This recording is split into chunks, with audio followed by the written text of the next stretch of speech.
So a few days ago, I shot an intro on location for this next piece for my trek up to Alien Indian Cave to shoot a master work.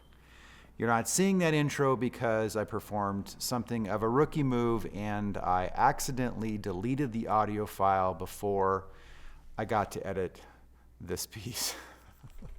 Rookie move, yes. 30 years of professional shooting and still performing rookie moves. It just shows you how temporal our world is now in the digital age. Back in the old days, we had magnetic tape and we shot on film, things that were tangible, but you don't erase those things, but it's so easy to, anyway, I'm not going to go into that whole thing. We're talking about Alien Indian Cave, a fantastic location, a sacred location, high up in this incredible rock reef with ancient Native American pictographs, very unique ones, you'll see that shortly, and an incredible sky portal, I call it the alien sky portal, that's in the middle of this giant alcove that looks right up to the sky. It's a stunning spot, and so we'll jump right into it.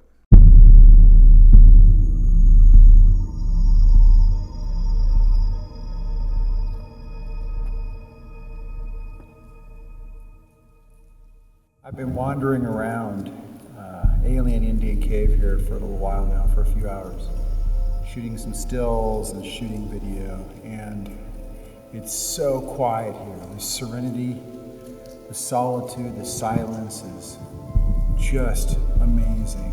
And it's such an amphitheater in here that your voice is projected and there's this incredible reverb.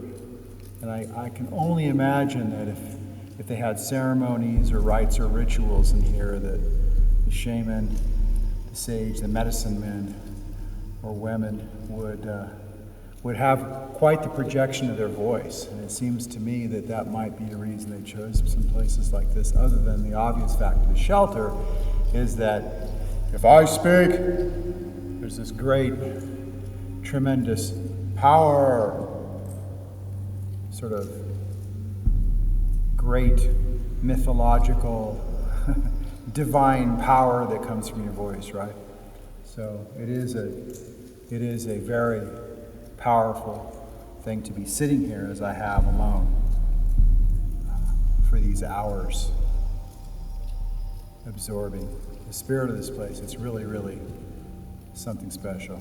On another note, these pictographs up here were created using clay from the pottery, because you can see actually the finger lines in the clay as they applied the pigment, the clay, to the rock. And it's very crude. And I was wondering when I came up, the first time I came up here, why these were such crude pictographs, because they're usually not quite that crude. And on closer inspection, boom, clay. It's actually the pottery clay, and there's different colors. There's yellow, there's like a white, an off-white, and then there's that sort of classic dried blood-looking red that we see all over the place. So there's a very, very, very present spirit to this place. It feels very much alive.